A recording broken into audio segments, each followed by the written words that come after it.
बिस्मिल्लाहिर्रहमानिर्रहीम। अस्सलाम वालेकुम नाज़रीन, आप यूट्यूब चैनल देख रहे हैं। मैं इमरान खान हूं। मैंने आपसे कहा था कि अगले 72 घंटों में एक बड़ी इंपॉर्टेंट डेवलपमेंट होगी। पाकिस्तान तहरीक इंसाफ का काफिला जो है वो अब लाहौर पहुंच गया है और जब मैं ये वीडियो रिकॉर्ड कर रहा हूं तो इस वक्त वो लाहौर में दाखिल हो चुके हैं। बहुत सारी बातें और खबरें आ रही थी कि इनको पकड़ा जाएगा, रोका जाएगा, रास्ते में रुकावटें डाली जाएगी, लेकिन ये इनकी तादाद भी काफ़ी ज़्यादा है और ये सारे पार्लियामेंटेरियन है।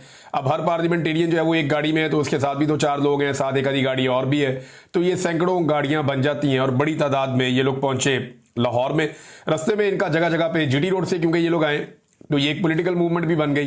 रास्ते में जगह जगह इनका इस्तकबाल हुआ इस काफिले का। गंडापुर साहब भी इसके अंदर हैं, बैरिस्टर घोर भी इसके अंदर हैं, बाकी जो पार्लियामेंटेरियन है पाकिस्तान तहरीक इंसाफ के, वो खैबर पख्तूनख्वा से हैं, दीगर इलाकों से हैं, वो पंजाब में इकट्ठे हो रहे हैं लाहौर में।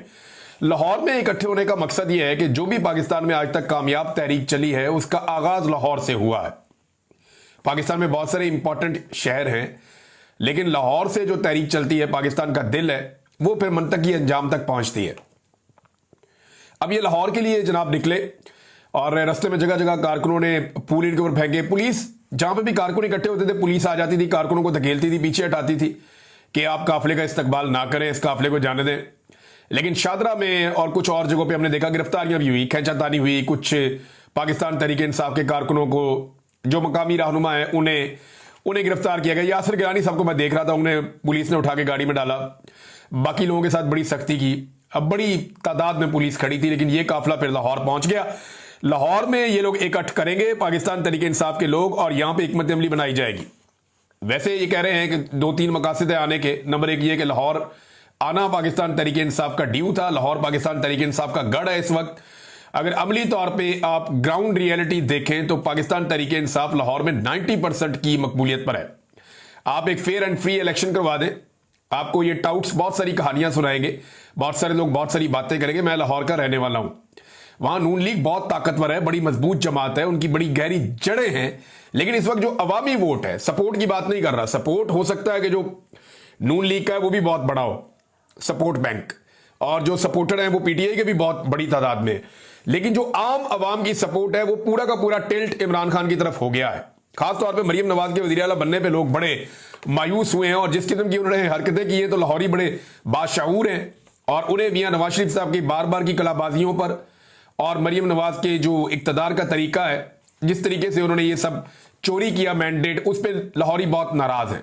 और लाहौर के अंदर इस वक्त वन साइडेड गेम है। ये पाकिस्तान तहरीक इंसाफ का गढ़ है लेकिन यहां पे एस्टेब्लिशमेंट ने बड़ा जोर लगा के सारा मैंडेट चोरी करके, यानी मियां नवाज शरीफ साहब के हल्के का तो बदलना पड़ गया इनको रात के वक्त आरओ। आप अंदाजा करें, आधी रात को इन्होंने आरओ तब्दील किया कि उस आरओ ने कहा जी इतनी बड़ी धांधली मैं नहीं कर सकता, कोई 5,000-10,000 का फर्क होता मैं मियां साहब का निकाल देता। ये कौन सी धांधली है कि 70,000 वोट इधर के कम करके मैंने उधर के बढ़ाने? ये धांधली मेरे से नहीं होती। तारीख के अंदर कभी वो बंदा अपने आप को कैसे माफ करता? बहरहाल उन्हें मिल गया अपनी मर्जी का बंदा, लाके उसको लगा दिया आधी रात को। मियां साहब को जनाब इन्होंने इलेक्शन जितवा दिया। तो जिस लाहौर में नवाज शरीफ खुद अपना इलेक्शन जो है वो मिन्नतें करके और जूते पॉलिश करके जीते हों, वहां पे फिर किस तरह मुमकिन है कि पीएमएलएन बाकी बची हो? देखिए, उनकी सपोर्ट, उनके अपने वर्कर, उनके अपने पक्के लोग मौजूद हैं लाहौर में, ये बात ढकी छुपी नहीं है। लेकिन आम आदमी का वोट जो फैसला कुन होता है वो सारा शिफ्ट हो गया उधर पाकिस्तान तहरीक इंसाफ की तरफ। आप जब भी वोटिंग करवाएंगे अभी इस वक्त के हालात में तो पाकिस्तान तहरीक इंसाफ जीत जाएगी। 12 लाहौर में इकट्ठे हो गए। एक तो ये वजह थी कि इन्होंने इकट्ठा होना था, बड़े अरसा था ड्यू था लाहौर आना। दूसरी वजह यह थी कि ये इजहार यकजहती करने के लिए आए उन 26 एमपीएस के साथ जिनके साथ स्पीकर पंजाब असेंबली मलक अहमद खान ने इस बुनियाद पर ज्यादती की कि आपने टिकटॉकर के खिलाफ, या टिकटॉकर वजीर आला, या जाली मैंडेट वाली शहजादी जिसको वजीर आला बनाया गया है, उसके खिलाफ एहतजाज क्यों किया और उसकी मौजूदगी में एहतजाज क्यों किया? शरीफ खानदान की ना एक बड़ी अजीबोगरीब चीज है, ये अपने आप को बादशाह समझते हैं। ये समझते हैं कि ये किसी और दुनिया से आए हुए हैं। इनसे तनकीद बर्दाश्त नहीं होती। मैं जाती तौर पर इसका विक्टिम हूं। मैंने 2-4 मरतबा सख्त सवाल किया इनसे तो इन्होंने मुझे नौकरी से ही निकलवाने की कोशिश कर दी। ये मेरे पीछे पड़ जाते थे, इनके बंदे आके मेरे दफ्तर में बैठ जाते थे। एक दफा ख्वाजा साद रफीक साहब आए थे और एक दफा परवेज रशीद साहब आए थे। ये जनाब मेरे दफ्तर आके बैठ गए, ये बंदा नहीं चाहिए। मियां साहब नाराज हो गए, मियां साहब बदमजा हो गए कि मियां साहब से सख्त सवाल कर लिया है।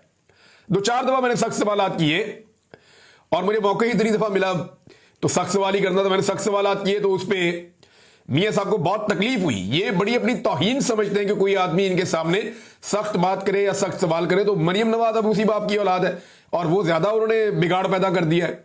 अब वहां पे जब मरियम नवाज के सामने पाकिस्तान तहरीक इंसाफ के लोगों ने एहतजाज किया तो उनका खून खौल रहा था। उन्होंने कहा ठीक है जी, इनको सजा दे, निकालो इनको। और स्पीकर बेचारे ने वो अपना आइन देखा, ना कानून देखा, ना दस्तूर देखा, ना रवायात देखी, कोई चीज नहीं देखी, उठा के बाहर फेंक दी बंदे कि जनाब 26 बंदे में फारिग कर रहा हूं। और हुकूमत की जानिब से एक बंदा भी फारिग नहीं किया। हालांकि हुकूमत के लोगों ने यह दावा किया कि जैसा हमारे साथ हुआ वैसा ही हमने भी किया, लेकिन पीटीआई के लोग फारिग कर दिए, पीएमएलएन के लोग फारिग नहीं किए। तो स्पीकर का इंतहाई मुतनाज़ किरदार है और ये तारीख के अंदर लिखा जाएगा। मलिक अहमद खान साहब को यह बात याद रखनी चाहिए कि जब जनरल बाजवा की तारीख लिखी जाएगी तो जनरल बाजवा को जो सबसे बड़ा एक जनरल बाजवा के साथ ताल्लुक रखने वाला या सौदेबाजी करवाने वाला या जनरल बाजवा को सियासत के अंदर पूरा सपोर्ट करने वाला जो एक एलिमेंट आएगा उसमें एक मलिक अहमद खान का आएगा। फिर एस्टेब्लिशमेंट के साथ डील करने के मामलात में आएगा, मलिक अहमद खान का नाम आएगा। तो मलिक अहमद खान को बतौर एक सियासतदान याद नहीं रखा जाएगा, एस्टेब्लिशमेंट के एक टूल के तौर पे याद रखा जाएगा, जिसने एस्टेब्लिशमेंट के एक हथियार के तौर पे या एक टूल के तौर पे सियासतदान का भेस बदलकर काम किया। इनकी सियासी हकीकत होती थी, मैं ये मानता हूं। एक दौर था मलिक अहमद खान का खानदान जो है, इन्होंने तकालीफ भी बर्दाश्त की, इन्होंने सियासी हकीकत के तौर पे ये कसूर में मौजूद थे। लेकिन जिस वक्त इन्होंने ये फैसला किया कि अब इन्होंने टाउट्स का रोल प्ले करना है या इस खानदान ने एस्टेब्लिशमेंट की बी टीम बनना है, तो तब से लेकर अब तक अब ये एस्टेब्लिशमेंट की तरफ से खेलते हैं। इनका कोई ताल्लुक अब सियासत या सियासत वाले मामलात से नहीं है। ये एस्टेब्लिशमेंट के दरवाजे पे बैठे रहते हैं और वहां से पैगाम रसानी करते हैं, इसके अलावा इनका कोई किरदार नहीं है। तो तारीख के अंदर इन्होंने अपने आप को मार लिया, अपने आप को तबाह कर दिया। हालांकि कसूर से बड़ी बड़ी सियासी शख्सियात रही हैं जिनके बड़े नाम रहे हैं, लेकिन इन्होंने जो है वो अपने लिए तारीख में अच्छा नाम नहीं ढूंढा। और तीसरी चीज जो पाकिस्तान तहरीक इंसाफ करने के लिए लाहौर गई वो ये है कि हिकमत अमली जो है उसको फाइनलाइज किया जाएगा कि एहतजाज कैसे करना है, कहां पे करना है, उसका तरीकाकार क्या होगा। कुछ चीजें पब्लिक की जाएंगी और कुछ चीजें पब्लिक नहीं की जाएंगी। तो ये है नादरीन ये सारा मामला। नादरीन एक चीज मैं आपको और बता देता हूं, मैं वो पेंडिंग है क्योंकि मुझे बहुत सारे लोग कह रहे थे इस पर आप बात करें। अब पाकिस्तान में जो अदालत ने एक फैसला दिया और हुकूमत ने 27 यूट्यूब चैनल्स को बंद करने का फैसला किया, इसमें कुछ चीजें मैं आपके सामने रखना चाहता हूं। एक तो यह है कि मुझे रिलीफ का किसी किस्म का कोई इम्कान नहीं है। हुकूमत पाकिस्तान या पाकिस्तान के अंदर मुझे रिलीफ या इंसाफ मिलेगा इसके इम्कानात बहुत कम है, लेकिन इसके बावजूद मैं तमाम दरवाजे खटखटाऊंगा, अपनी पूरी कोशिश मैं करूंगा। मेरी आवाज को दबाने के लिए इन्होंने बड़ी कोशिशें की हैं, अल्लाह रब्बुल इज्जत ने बड़ी मदद की और मैंने कुर्बानियां देने के बावजूद अपनी आवाज इनको नहीं दबाने दी। तो इतनी आसानी से मैं आवाज तो बंद नहीं होने दूंगा। इसके ऊपर हम हिकमत अमली बना रहे हैं कि पॉसिबिलिटी देना कि क्या क्या हो सकता है। यह भी हो सकता है कि मेरा यूट्यूब चैनल खत्म हो जाए, मुमकिन है, पॉसिबिलिटी है। तो तब मुझे क्या करना है उसके ऊपर भी हम काम कर रहे हैं। इन केस पाकिस्तान में बंद कर दिया जाता है तो तब क्या करना है उसके ऊपर भी हम काम कर रहे हैं। पाकिस्तान में तो वैसे ही बंद है, इन्होंने फायरवॉल लगाई हुई है और बड़ी मुश्किल से लोग उसको देख पाते हैं। और जब मुकम्मल तौर पे अगर ये बंद करवाने में कामयाब हो जाते हैं तो फिर एक नई स्ट्रेटेजी बनानी पड़ेगी कि उसमें क्या करना है। तो मल्टीपल चीजें हैं जिन्हें हमें देखना पड़ेगा। अदालत क्या फैसला करती है, कैसे इंसाफ मिलता है, ये सारी चीजें मेरे सामने हैं। और जब भी कोई एक ऑर्डर होता है ना अदालत का, जब टेक्निकल बुनियाद पे उस ऑर्डर को फारग किया जाता है तो सबकी हद में वो ऑर्डर फारग हो जाता है। लेकिन यहां पे अदालत चुन चुन के बंदे बता रही है कि जी आज इन 2 का कर दिया, आज इन 5 का कर दिया। तो ये एक्चुअली मुझे पता है ये क्या हो रहा है और मैं अच्छी तरह जानता हूं। सिद्दीक जान ने मुझे पैगाम भेजा, उन्होंने कहा जी मैं अपनी जो अपील है वो वापस ले रहा हूं। मैंने कहा जी क्यों? कहते जी मैं इसलिए वापस ले रहा हूं कि ये नामुनासिब लगता है कि मैं अपना चैनल बचाऊं पाकिस्तान में रहते हुए, और जो आप लोग पाकिस्तान से बाहर हैं, साबिर शाकिर भाई हैं, दीगर लोग हैं, मैं हूं, आप लोगों के चैनल तबाह हो जाए, जो होगा सबके साथ ही होगा। तो मेरी सिद्दीक जान साहब से गुजारिश है कि आप जरूर अदालत से वहां जहां पे रिलीफ थोड़ा बहुत भी मिलता है आप रुजू करें, क्योंकि कोई तो आवाजें जो हैं वो बाकी रहनी चाहिए और आप बात करते रहे। और मैं इतने आराम से इनको करने नहीं दूंगा, पहले भी बड़ी कुर्बानी दी है, इस लड़ाई को लड़ेंगे और इतनी आसानी से अपनी आवाज बंद नहीं होने देंगे। अब नाज़रीन, लापता अफराद के हवाले से बात की थी कल चीफ जस्टिस ऑफ पाकिस्तान ने, और उनके साथ सारी की सारी कमेटी बैठी थी। तमाम हाई कोर्ट्स के चीफ जस्टिस साथ बैठे हुए थे, सुप्रीम कोर्ट ऑफ पाकिस्तान के चीफ जस्टिस भी बैठे हुए थे। वहां पे उन्होंने कहा कि हम बर्दाश्त नहीं करेंगे जबरी गुमशुदगियों को या लापता अफराद के मामले को, और इसके ऊपर जनाब ये करेंगे वो करेंगे, प्रेशर नहीं लेंगे। हालांकि आज भी लोग लापता होते हैं। आज की वीडियो देखें, उन्होंने कल कहा जनाब हम ये बर्दाश्त नहीं करेंगे, आज अदालत के अंदर से बंदा जो है वो अगवा हो रहा है। ये वकील साहब जा रहे हैं और वकील साहब कैमरे के अंदर मीडिया से बात कर रहे हैं, और ये पीटीआई के लोग हैं, और इनकी बैक साइड से एक बंदे आते हैं सादा कपड़ों में, एक बंदे को एक कमर से पकड़ता है, एक साइड से पकड़ता है, एक बंदा पीछे से धक्का देता है, घसीट के ले जाते हैं अगवा करके। अंदाजा करें आप, यानी सरेआम अदालत के अंदर से बंदा अगवा हो रहा है। कल चीफ जस्टिस ऑफ पाकिस्तान कह रहा है कि मैं जबरी तौर पे गुमशुदगियां लापता लोगों को नहीं होने दूंगा, और आज देखिए आप जबरी तौर पे सादा कपड़ों में लोग, ना कोई वारंट, ना कोई कागज, ना कोई पत्थर, ना दिखाया, ना अपनी शिनाख्त करवाई, ना ये बताया तुम्हारा जुर्म क्या है, बंदा पकड़ा, घसीटा, गाड़ी में डाला, ओ गए कैमरों के सामने अदालत के अंदर। ये चीफ जस्टिस साहब आपके इंसाफ के मुंह पे तमाचा है। कल जो आपने स्टेटमेंट दिया कमेटी बिठा के, सारे आपने हाई कोर्ट के चीफ जस्टिस साथ बिठाकर कहा कि जबरी गुमशुदगियों के मामले पे हम किसी किस्म का कॉम्प्रोमाइज नहीं करेंगे। आज आपकी अदालत के अंदर से घसीट कर सादा कपड़ों में लोग एक बंदे को लेकर चले गए। देखें, गिरफ्तारी होती तो इसका कानूनी तरीका होता ना। नहीं, गिरफ्तारी में यह होता है कि बंदे को पहले बताया जाता है कि आपको गिरफ्तार करने लगे हैं, किस वजह से गिरफ्तार करने लगे हैं, तो मुकदमा सामने लाया जाता है, वकील वहां मौजूद है, बाकी सारे लोग मौजूद हैं। ये पाकिस्तान में अंधेर नगरी चल रही है, चलती रहेगी। बहरहाल इस पे लापता अफराद के हवाले से जुनैद अकबर साहब ने एक स्टेटमेंट दिया और कहा तमाम आईजी साहिबान को हमने लिखा कि हमें हमारे लापता कारकुनान की मालूमात या उनकी रसाई दी जाए, लेकिन हमें नहीं दी गई कि हमारे कितने कारकुनान जेलों में हैं, जिसके लिए हमने अदालत में रिट दायर कर दी है। यानी इनके बहुत सारे हजारों लोग गिरफ्तार हो गए थे, तो तहरीक-ए-इंसाफ लिस्टें जारी करती थी कि हमारे अब 50 लोग जो है अब तक लापता हैं। आखिरी जो इन्होंने लिस्ट जारी की थी उसमें 30 से ज्यादा लोग लापता थे तहरीक-ए-इंसाफ के 26 नवंबर के बाद। उसके बाद से तहरीक-ए-इंसाफ चुप है, किसी ने कोई बात ही नहीं की। इमरान खान साहब कहते थे ये जो लापता अफराद है इनके हवाले से अदालतों में जाकर रिट करो। जुनैद अकबर कह रहे हैं कि हमने जनाब आईजी को भी लिखा है, अदालत में भी रिट की हुई है, हमारे बंदों का कोई पता नहीं चल रहा। तो चीफ जस्टिस ऑफ पाकिस्तान ये बंदे ही आप बरामद करवा दें। आपके हाई कोर्ट के तमाम चीफ जस्टिस बैठे हुए थे, वो करवा दें बरामद। पूछ लें उन इदारों से जो उठाकर ले जाते हैं बंदों को, या ढूंढ कर दें कि ये बंदे कहां गए, जिंदा भी हैं या नहीं है। बहरहाल ये पाकिस्तान तहरीक इंसाफ के कारकुन हैं, तो इसलिए इनके लिए इस वक्त पाकिस्तान की अदलिया के दरवाजे बंद हैं और किसी किस्म का इंसाफ इनको नहीं मिलता। बेचारों को अच्छा खासा रगड़ा लगा के फिर इनके ऊपर कोई जज एहसान कर दे कि जनाब ठीक है अब आप बाहर आ जाएं, तो वो फिर भी जज का शुक्रिया अदा कर रहे होते हैं, सर आपकी बड़ी मेहरबानी। नाजरीन, एक और खबर, फजलुर रहमान साहब जो हैं वो एक ख्वाहिश का उन्होंने इजहार किया। वो जो उनकी ख्वाहिश है वो मैं आपको बता देता हूं कि फजलुर रहमान साहब ने एक्चुअली कहा क्या और गेम हो क्या रही है। देखिए, फजलुर रहमान साहब ने कहा कि मेरी तरजीह है कि खैबर पख्तूनख्वा में तब्दीली आए, लेकिन जिस जमात की अक्सरियत है उसी में तब्दीली आनी चाहिए। इन्हीं वगैरह पाकिस्तान तहरीक इंसाफ के अंदर दोबारा से जैसे पहले बनाए थे ना राजा रियाज और बाकी ये बहुत सारे लोग इकट्ठे करके, फैसलाबाद से कोई थे, कोई जंग से थे, कोई इधर उधर से थे, ये सारे बंदे इकट्ठे करके पहले लोटे 20 बना के तो इमरान खान की हुकूमत गिरा दी थी और एक नई हुकूमत बना ली थी। अब वैसे ही वो चाहते हैं कि पाकिस्तान तहरीक इंसाफ खैबर पख्तूनख्वा जो है उसके अंदर एक रखना डाला जाए, उसको तोड़ा जाए और उसका फायदा उठाया जाए, अंदर ही एक तब्दीली लेकर आए। फजलुर रहमान साहब ये चाहते हैं। लेकिन गंडापुर साहब एक बात कहते थे कि फजलुर रहमान पे एतबार नहीं किया जा सकता क्योंकि इनका बाप भी इन पे एतबार नहीं करता था, और वो ये कहता था कि इसके सामने मैंने बात नहीं करनी, ये मेरी बातें सुन के जाके बताता है एजेंसियों को। ये गंडापुर साहब की बात बड़ी मायूब लगती थी, लेकिन अब कुछ चीजें जो हैं वो बड़ी अजीब तरीके से सामने आ रही है। फजलुर रहमान साहब, मैं आपको एक बात बता दूं जो मेरे पास इंफॉर्मेशन है उसके मुताबिक, और ये फजलुर रहमान साहब की पार्टी के लोग भी जानते हैं और वो खुद भी कहते हैं, और मेरे पास जो इंफॉर्मेशन है वो फर्स्ट हैंड है, फजलुर रहमान किसी भी सूरत में किसी भी अपोजिशन के इत्तेहाद में एस्टेब्लिशमेंट की मर्जी के बगैर शामिल नहीं होंगे, ना कोई फाल किरदार अदा करेंगे। अगर एस्टेब्लिशमेंट शामिल हो जाए या एस्टेब्लिशमेंट जो है वो चाहेगी तो वो कदम उठाएंगे। फर्ज करें एस्टेब्लिशमेंट न्यूट्रल हो जाती है तो तब फजलुर रहमान साहब जो है वो अपना सियासी फायदा देखेंगे। वो ये देखेंगे मैंने इधर जाना है, इधर जाना, मुझे सियासी फायदा कहां पे है एस्टेब्लिशमेंट के न्यूट्रल होने की सूरत में।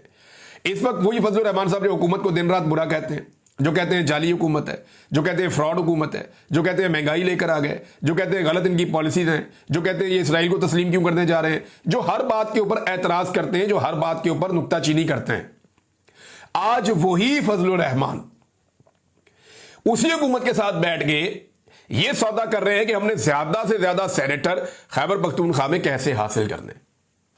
ये है बात। यानी इनके जो टोटल बनते हैं ना, अगर ये बड़ा भी जोर लगाएं तो इनके 3 सेनेटर बन जाते हैं, लेकिन वो कहते हैं जी हम 5 सेनेटर अपने बनाएंगे। अब ये 2 कैसे बनाएंगे, इनको वोट कौन डालेगा? यही बात है ना, लोटाइज्म होगा, वहां पे पैसा दिया उससे वोट ले लिया, वहां पैसा दिया उससे वोट ले लिया, इस बंदे को लालच दे दिया, उस बंदे को लालच दे दिया, उससे वोट ले लिया। तो अब ये फजलुर रहमान साहब और बाकी लोग जो है ये इंसानों की मंडी लगाने जा रहे हैं ये आलम दीन, लेकिन इंसानों की मंडी सेनेट की 1 नशिस्त के लिए, 2 नशिस्त के लिए ये लोग लगाएंगे। और फजलुर रहमान साहब हमेशा से स्टेटस को का हिस्सा है, स्टेटस को की पॉलिटिकल पार्टीज के वो हामी हैं, हर मर्तबा वो बेनिफिशियरी बन जाते हैं। इस मर्तबा वो अपोजिशन साइड पे बैठ के एंजॉय कर रहे हैं, वो एंजॉय रहे हैं। और एस्टेब्लिशमेंट के पास फजलुर रहमान साहब की ऐसी कमजोरियां हैं कि फजलुर रहमान साहब अपनी पूरी जिंदगी में एस्टेब्लिशमेंट की मर्जी के बगैर कोई एंटी एस्टेब्लिशमेंट बड़ी तहरीक नहीं चला सकते, मुमकिन नहीं है। इन्होंने एलएफओ में मुशर्रफ को वोट दिया था, ये हमेशा वो काम करेंगे जिससे फायदा होगा एस्टेब्लिशमेट को। तो फजलुर रहमान साहब के बारे में गंडापुर साहब की राय ठीक थी, वो गलत राय नहीं थी, बात उनकी ठीक थी। शहबाज शरीफ साहब ने एक दावा किया, नाजरीन हैरान कुन दावा कर दिया, मैं आपके सामने रखता हूं। एक तो शहबाज शरीफ ने कहा जी कि अल्लाह मुझसे पूछेगा दुनिया में क्या काम किया, तो मैं कहूंगा कि मेरिट पर काम किया। एक तो इमरान खान की नकल करते करते इन्होंने मर जाना सारों ने, आधी जिंदगी इनकी इमरान खान बनने के चक्कर में गुजर गई, उसकी मुखालफत में, बाकी जो है उसकी नकल करने में इनकी गुजर जानी है। अंदाजा करें आप, ये इमरान खान कहता था कि मुझसे मेरा अल्लाह पूछेगा तो मैं उसे क्या जवाब दूंगा। आज ये उसकी नकल उतार रहे हैं। अल्लाह मुझसे, पहले ये भुट्टो की नकल उतारते थे, अब ये इमरान खान की नकल उतारते हैं। अल्लाह मुझसे पूछेगा दुनिया में क्या काम किया, तो मैं कहूंगा कि मेरिट पर काम किया। मियां साहब आपका अपना वजूद मेरिट के खिलाफ है, 17 सीटों के ऊपर आपको लाकर वजीर आजम बना दिया, ये कौन सा मेरिट है? जबरदस्ती आपको, आपके बेटे को, आपकी भतीजी को, आपके भाई को, सारों को जाली इलेक्शन जितवाया गया, ये कहां का मेरिट है? आपका वजूद मेरिट के खिलाफ है, आप लोग खुद मेरिट की नफी है, आपके मुंह से तो मेरिट का लफ्ज ही अच्छा नहीं लगता। आपने उठा के सारे रिटायर और हाजिर सर्विस जर्नलों को बड़े बड़े ओहदों के ऊपर बिठा दिया है, ये मेरिट है? और भाई जो लोग सिविलियन हैं, जो ट्रेंड है इस काम के लिए, जिन्होंने तालीम हासिल की इस काम के लिए, उनको हटा के आप यूनिफॉर्म वाले लोगों को ला कर बिठा रहे सिर्फ इसलिए कि आपने बूट पॉलिश करनी है, ये मेरिट है आपका? यानी ये तो मेरिट नहीं हो सकता, सवाल ही पैदा नहीं होता कि ये मेरिट हो। आपने डीजी आईएसआई को स्टेटस दे दिया अपनी काबीना के अंदर, ये पहली दफा आपने किया, ये मेरिट है आपका? आपने वजीरों की एक फौज बना दी है, ये मेरिट है आपका? यानी ये मेरिट कोई नहीं है, ये सिर्फ आप 2 नंबरी कर रहे हैं मियां साहब। और मियां साहब का अगला स्टेटमेंट है, वो कहते हैं जी मैंने मुश्किल हालात में हुकूमत संभाली थी, 2023 में अक्सर लोगों का ख्याल था कि मुल्क दिवालिया हो जाएगा, लेकिन मुझे यकीन था कि दिवालिया नहीं होगा। देखिए, एक तो मुश्किल हालात में आपने हुकूमत नहीं संभाली, आपके लिए हालात बहुत मुश्किल थे, अवाम आपसे नाराज थी, ये मुश्किल थी। लेकिन एक बात आपने ठीक की है कि 2023 में लोगों का ख्याल था कि मुल्क दिवालिया हो जाएगा, और सबसे बड़ा ख्याल ख्वाजा आसिफ का था और आप लोगों का अपना था, और हम वो रिपोर्ट कर रहे थे।